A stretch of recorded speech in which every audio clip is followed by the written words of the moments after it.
Bueno, chicos, una semana más en el podcast y esta semana pues partimos otra vez con una segunda parte.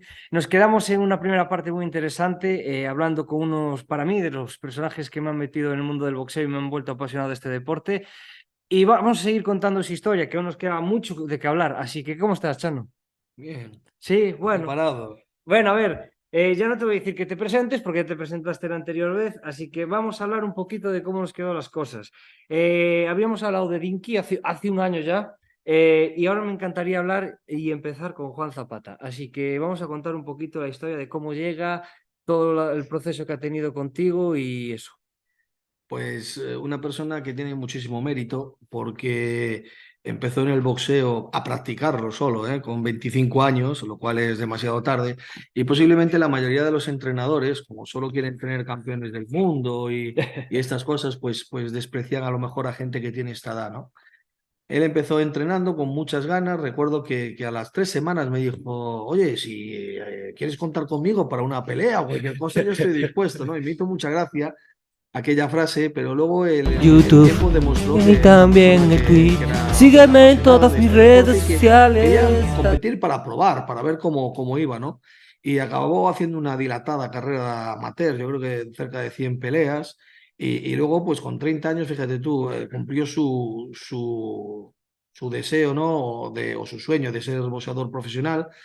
Pero esto sí suena muy fácil, ¿no? Pero él tenía una vida muy compleja. Él se levantaba a las 3 de la mañana, es panadero, y salía a las 12, a la 1, a las 3. Había jornadas interminables, había meses que yo lo notaba cansado y me decía, no, llevo 21 días sin librar y tal. Bueno, pues, estar sin día sin librar, entonces tienes que descansar, ¿no? Sí. Y tenía que mandarlo a descansar, etcétera. Entonces, es una persona a la que le tengo un aprecio muy especial porque lo admiro, ¿no? Poquísima gente daría el salto a profesional con un trabajo tan duro y poquísima más gente se ha dedicado, pues como se ha dedicado él en cuerpo y alma, pues con una edad, sabiendo que no iba a llegar a lo más alto, sabiendo que su liga era la de Campeonato de España, Que es etcétera. una liga ya muy buena. Es una liga muy buena, pero es una liga que, por ejemplo, otros entrenadores a lo mejor rechazarían porque dices tú, hombre, me viene un chaval con 25 años, ahora tiene que hacer la carrera amateur, después la profesional ya así pasa con 31 años, ¿qué tiempo le va a dar, ¿no? Recuerdo una velada que coincidí con Sento Martínez, ¿no? Y me dice, Sí. oye, ¿pero qué hace Zapata peleando? Y le dije yo, pues mira, todavía va a ser campeón de España, si no, ya lo verás. ¿Por qué?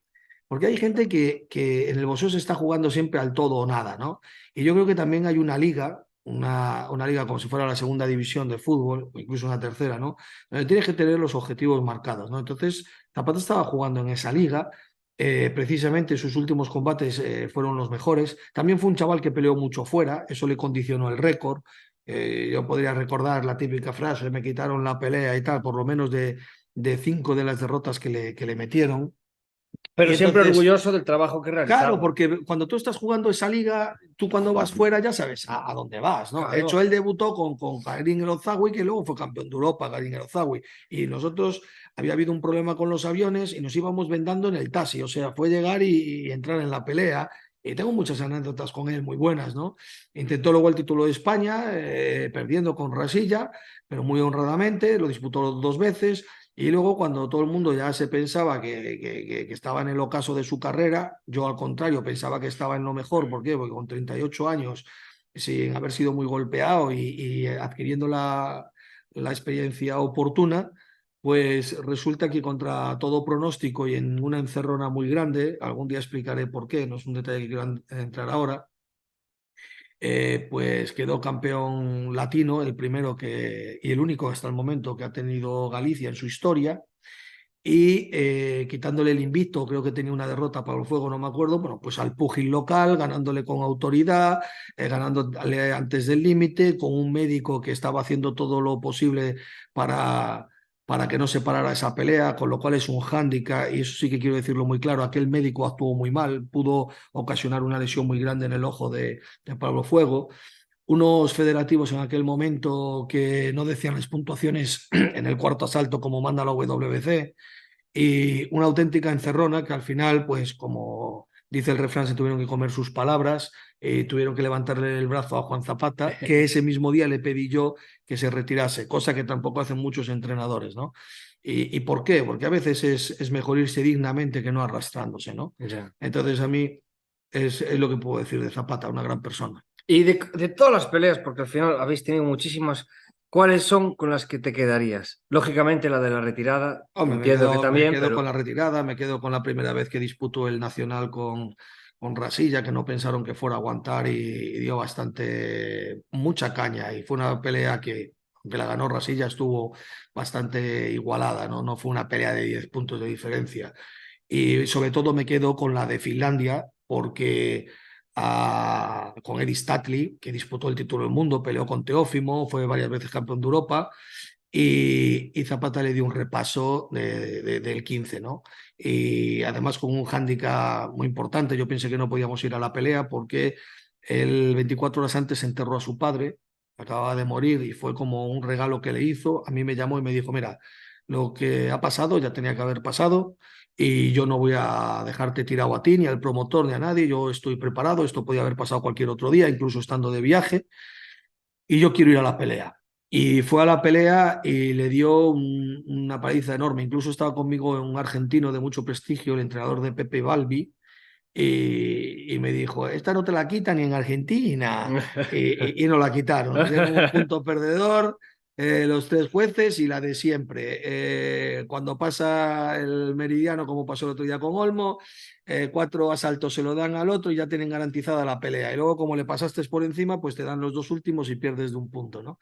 Pero esa fue posiblemente, junto con la de Pablo Fuego, las dos mejores peleas que hizo en su carrera, ¿no? Y fíjate lo que es la vida. Al final, Eddie Statley, bueno, pues fue campeón de de Europa. Europa y disputó el Mundial, creo que un par de ocasiones. Y bueno, pues es la diferencia cuando hay dinero, cuando puedes cuidar a un púgil. Eddie Statley tenía 21 años, Zapata tenía 30 y pico, imagínate. Es que claro, si empiezas con una edad tan longeva, pero vuelvo a repetir, los entrenadores tienen que tener claro, no todo el mundo era campeón del mundo y yo, o una persona como él, pues me siento mucho más orgulloso que otra gente que ha pasado por el gimnasio con un talento enorme y con 21 años ya lo habían dejado, o con 22, porque esto es duro, esto es muy Sí. duro. Entonces, pues nada, Pues mira, unas experiencias muy buenas. sí, hombre, y aparte, yo quiero destacar algo, en 5 años hizo casi 100 peleas amateurs. Sí, En aquella sí. época, que no Bueno, había tantas veladas. Amateur Neo. y de Neo hizo un montón de ellas, se pegó con toda España prácticamente, ¿no? Y de profesional también, ahí está el récord con Karim Elozagui, con Rasilla, con Sandor Martín, es que Es que es se ha así, peleado con ¿no? gente top. Claro, es que es lo que hay, lo que tiene que hacer un boxeador y como digo siempre, y han hablado el otro día con Eguzquiza de esto, pues cada uno tiene su liga y en el boxeo no, en el boxeo, como dice Rafa Martín, todo el mundo cuando debuta o cuando tiene un alumno va a debutar en profesional, todo el mundo ve un campeón del mundo. Pues yo no, yo veo campeón del mundo al que podría llegar a campeón del mundo, pero creo que también es justo y además te satisface más decir, bueno, si este chico me llega a campeón de España, me doy por pagado como entrenador, ¿no? O me doy por satisfecho, ¿no? Y es uno de los casos, he tenido varios casos como el de Zapata, ¿no? Sí. Entonces, muy bien. El siguiente boxeador que quiero hablar es de